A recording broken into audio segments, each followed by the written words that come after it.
¿Qué pasa, manga de timoratos que se agachan ante el gobierno y dejan que sus libertades sean socavadas? Pero no más, señores, no más, porque precisamente vamos a hablar de cuándo es legítimo que los cristianos desobedezcan al gobierno. Al gobierno. Ya se me está pegando la imagen inclusive. Es que hay ciela que gobierna. ¿Cuándo es legítimo que los cristianos desobedezcan a las autoridades civiles? Y no me dejarán mentir, digo, es evidente que hoy en día es necesario entender cuáles son los límites del gobierno, cuál es la jurisdicción del gobierno y qué es lo que tenemos que hacer, qué se nos es permitido hacer bíblicamente cuando los gobiernos se vuelven totalitarios. Voy a dividir este tema en dos partes. Ahorita voy a dar pinceladas generales de teoría política cristiana y en un siguiente video voy a enfocarme en Romanos 13 porque es un texto muy mal entendido por los cristianos evangélicos de estas generaciones, a quienes agachan la cabeza ante gobiernos que inclusive se salen de su jurisdicción. ¿Bien? ¿Capish? Good. Miren, en el tema de desobediencia civil, a los cristianos les va bastante bien en tiempos de persecución en el sentido que saben exactamente qué hacer. Es decir, si el gobierno les exige que renuncien a su fe, no lo harán. En donde no nos va tan bien en este tema, en donde se demuestra que casi no sabemos nada en teología de la resistencia, seguramente para muchos de ustedes es la primera vez que escuchan este término, teología de la resistencia, y está bien, también es un término bastante nuevo para mí. Cuando demostramos que casi no sabemos nada acerca de esto es en tiempos de relativa paz, cuando el Estado nos pide hacer algo que parece relativamente menor, pero que en el fondo viola el principio de jurisdicción. Diría Douglas Wilson, los cristianos son mejores cuando la trampa se activó de lo que son al rehusarse a tomar la carnada. Y en estos tiempos es demasiado evidente cómo muchísimos gobiernos están utilizando al virus chino como excusa para exceder su autoridad, aliándose o mejor dicho, entregándose a élites globalistas en cooperación con las Big Tech, con empresas metacapitalistas, para reprimir y censurar la disidencia y así coartar nuestras libertades, las libertades de los ciudadanos. Este virus está mutando rápidamente en una tiranía y es por eso que es urgente que maduremos rápido en teología de la resistencia, porque si algo nos demostró a los cristianos todo este remolino, este despapalle, este caos, es que la comunidad cristiana en lo general no estaba preparada para lo que íbamos a enfrentar. Muchos sabrán que John Bunyan, el escritor del bestseller El progreso del peregrino, fue encarcelado a causa del evangelio. Pero a diferencia de lo que popularmente se cree, no fue encarcelado por predicar el evangelio. Fue encarcelado por predicar el evangelio sin licencia. Y muchos cristianoides modernitos al saber esto van a decir que John Bunyan lo que tuvo que haber hecho es ir al departamento de licencias evangelísticas, conseguir su permiso y ser un buen chico. Good boy. Y es a lo que me refiero. No se trata meramente de si el gobierno nos está obligando a renunciar nuestra fe, negar a Cristo, sino asuntos más enredosos y complicados que requieren más atención, más análisis, más discernimiento y no podemos conformarnos con respuestas meramente superficiales. Antes de entrar de lleno al tema es importante conocer el principio de la soberanía de las esferas. Para eso, el video pasado que hice expliqué con más detalle este principio. Te lo dejo justo aquí.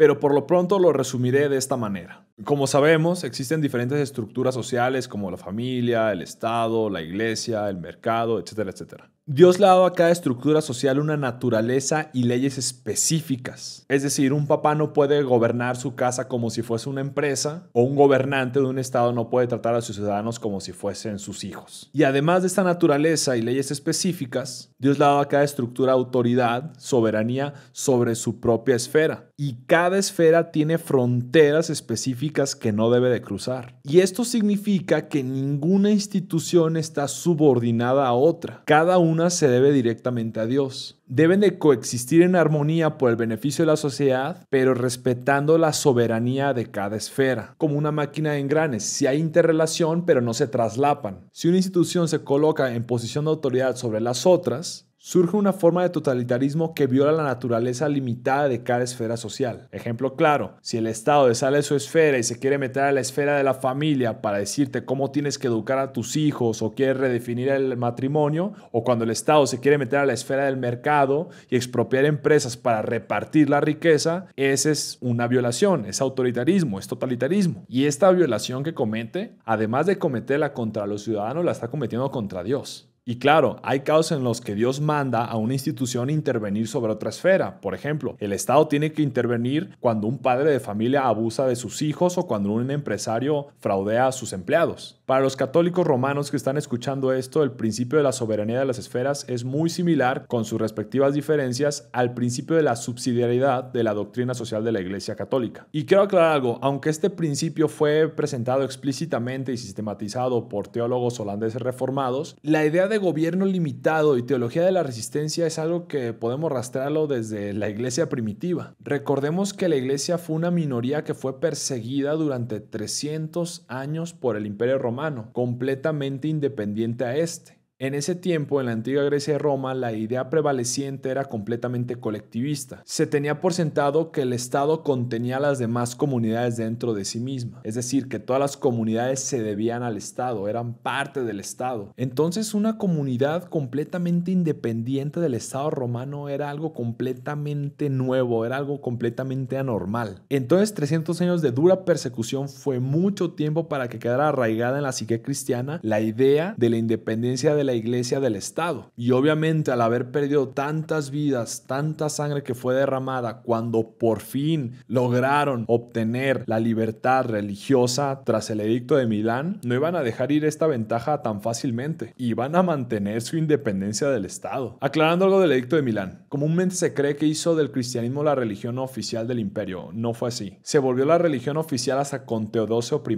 De hecho, ni siquiera el edicto fue para discriminalizar directamente al cristianismo. Lactancio, uno de los padres de la Iglesia y que fuertemente abogó por la libertad religiosa, él tuvo una fuerte influencia en la corte del Imperio Romano porque él fue el educador de los hijos de Constantino. Y precisamente el edicto de Milán fue esto, un edicto de libertad religiosa. Y como consecuencia de dicha libertad religiosa, el cristianismo fue discriminalizado. Agustín de Hipona, uno de los mayores pensadores de la cristiandad y de Occidente, hizo grandes aportes a la teoría política cristiana, grandes aportes. Pero antes de hablar de esos aportes, quiero comentar brevemente un error que hizo al alejarse de la libertad religiosa. En términos generales, él planteó que un pagano no lo podías obligar a creer, pero a un hereje, a alguien que se decía cristiano y cometía herejía, la Iglesia sí tenía facultad de hacer lo que se acomodara a la ortodoxia. Y pues a raíz de eso surgieron 1000 años aproximadamente de tribunales y juicios eclesiásticos por herejía, algo que después fue corregido por los post-reformadores. Algo curioso que comenta B.B. Warfield es que la reforma protestante fue el choque de la doctrina de Agustín de Hipona de la Iglesia y la doctrina de Agustín de Hipona de la salvación. Interesante, nada más lo pongo ahí sobre la mesa. Pero uno de sus grandes aportes, no solamente en teología general, sino en teoría política, fue esta cuestión del pecado original. El pecado original afectaba desde el más sencillo de los hombres hasta el mismo rey, y por eso no se le podía confiar a nadie con el poder absoluto. La concentración de poder, como hemos visto a lo largo de la historia, corría el gran riesgo de degenerarse en tiranía. El poder tenía que ser limitado y dividido, aunque esto fue más enfatizado y positivado por los protestantes. Por ejemplo, hoy en día en Occidente damos por sentado la división de poderes en ejecutivo, legislativo y judicial. Pero ¿de dónde creen que vino esto? Isaías 33:22. Porque Jehová es nuestro juez, Jehová es nuestro legislador, Jehová es nuestro rey. Él mismo nos salvará. Aquí podemos ver el poder judicial, Jehová es nuestro juez, el legislativo, Jehová es nuestro legislador, y el poder ejecutivo, Jehová es nuestro rey. Los cristianos al ver este versículo sabían que Dios, al ser santo y ser perfecto, él no se corrompía con el poder absoluto, pero el ser humano, por el pecado que mora en él, no gozaba con el mismo beneficio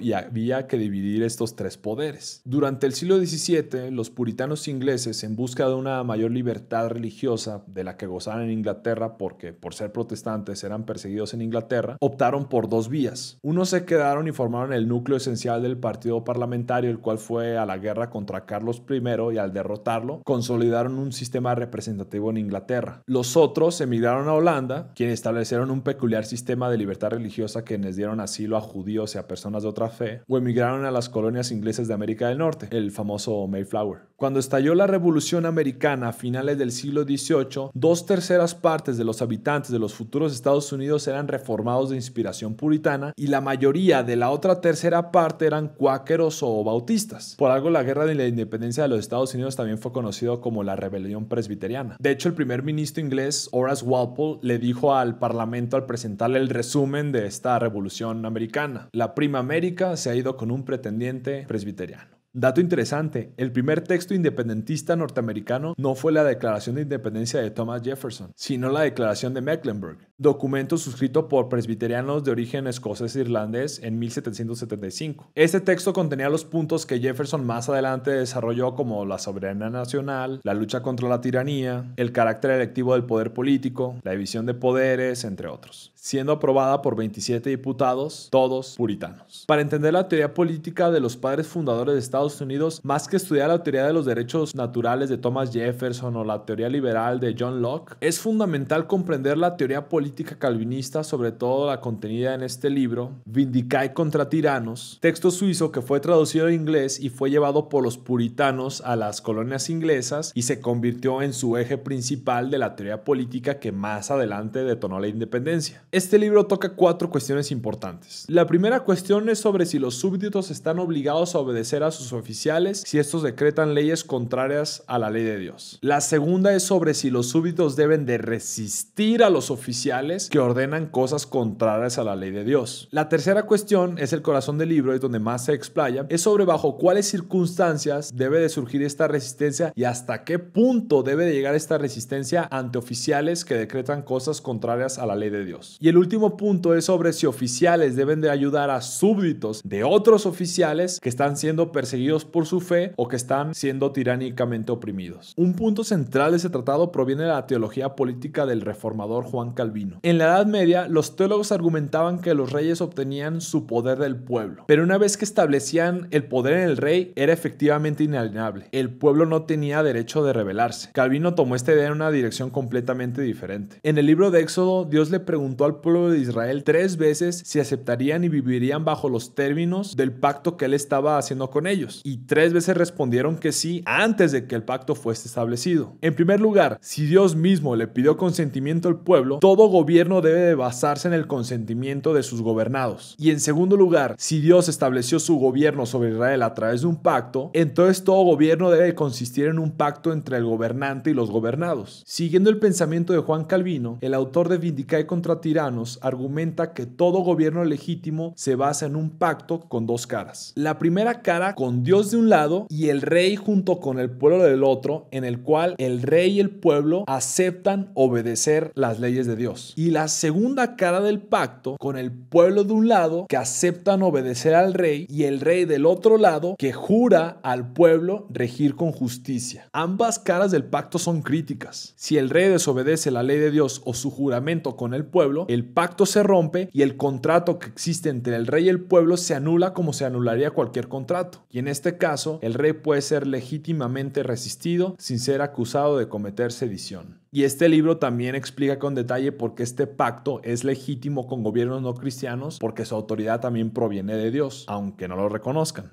Evidentemente tienes que leer este libro para poder ver a la luz de la Biblia quiénes pueden liderar esta resistencia, cómo, hasta qué punto, bajo cuáles términos, etcétera, etcétera. No es un texto de lo más sencillo de leer, digo, quizás se me complicó un poco porque lo leí en inglés, tengo entendido que también ya está en español, pero la verdad es un texto que disfruté mucho, la teoría política que aprendes ahí está fenomenal y lo mejor de todo es que es teoría política fundamentada en las escrituras. Y miren, al final de cuentas, si se ponen a estudiar teoría política cristiana, sobre todo de corte protestante, durante toda su historia siempre se ha tratado de limitar al Estado. Siempre ha sido de buscar esas áreas en las cuales el Estado sí tiene autoridad, pero también de establecer sus fronteras. Gobierno limitado, porque solamente Dios es ilimitado. Y es que el problema de las últimas décadas es que los cristianos han encerrado su religión por esta dicotomía de lo sagrado y lo secular. Creen que su religión solamente es para su vida privada, para su familia y para su iglesia, por lo cual se dan al Estado la autoridad para las demás áreas, pero esto no es bíblico. Tenemos el evangelio del reino.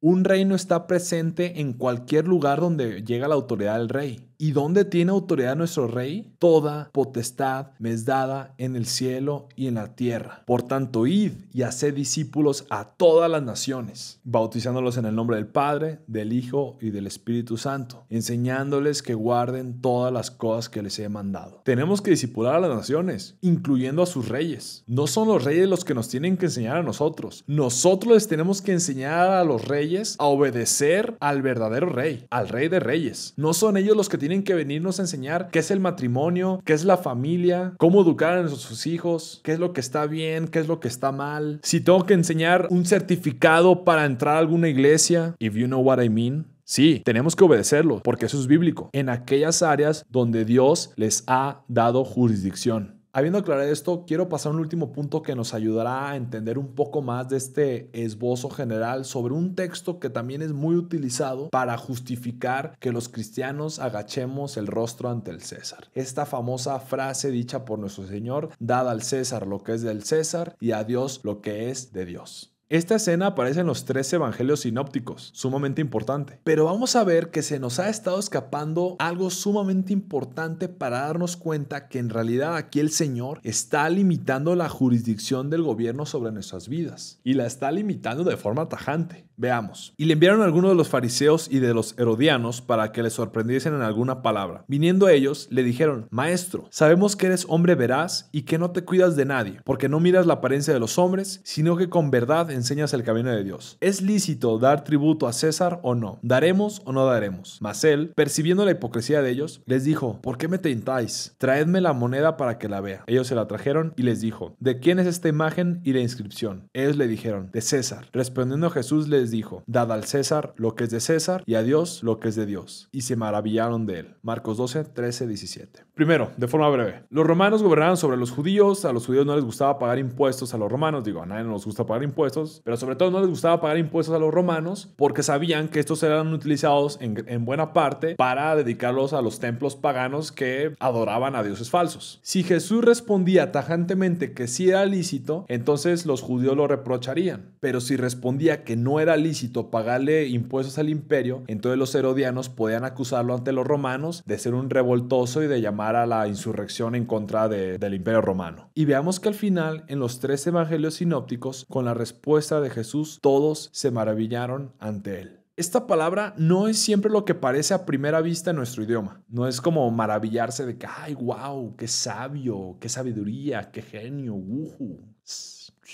No. Por ejemplo, cuando en Lucas 4:22 aparece esta palabra, justo después quisieron arrojar a Jesús por un barranco. En ciertos contextos, esa palabra se refiere a escandalizarse, a conmoción, a entrar en shock, controversia, etc. ¿Por qué les escandalizó tanto responder que en el fondo sí es lícito pagarle impuestos al César? Porque en sí Jesús mostró algo más. Primero pidió una moneda y después introdujo otra moneda. Síganme con atención. Para responderles, pidió una moneda y les preguntó: ¿de quién es esta imagen y la inscripción? Respuesta: del César. ¿Por qué no simplemente contestó: dad al César lo que es del César y ya? ¿Por qué añadió lo de y dad a Dios lo que es de Dios? Bien, la imagen de la moneda, al corresponder al César, le pertenecía al César. Pero Jesús introdujo otra moneda, por así decirlo, que pertenecía a Dios. Les pregunto, ¿qué cosa en toda la creación tiene inscrita la imagen de Dios? El ser humano.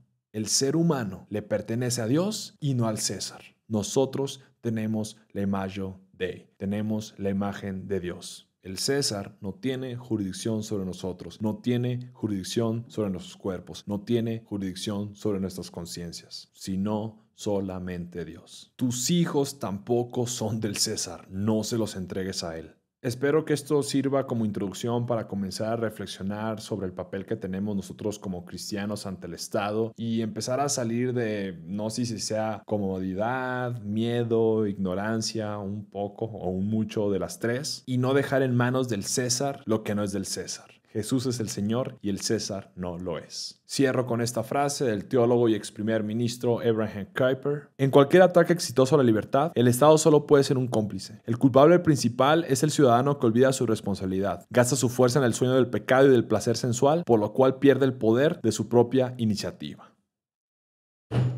Así que, manga de comunistas, me encantaría ver sus comentarios. Sé que es un tema algo escobroso, no sé si existe esa palabra y si no me la acabo de inventar. Sí es un tema un poco enredoso, entonces sí me gustaría ver sus comentarios, qué opinan de ese tema, recomendaciones, sugerencias. Y recuerden que esta escuela va a ser el recordatorio. Y recuerden pisar los tapetes sanitizantes, ya lo dije bien, sanitizantes. Recuerden pisarlos, aunque estén más secos que mis codos, más secos que el limón de taquero, más secos que los mensajes de tu ex, para poder evitar el Omicron. Bye.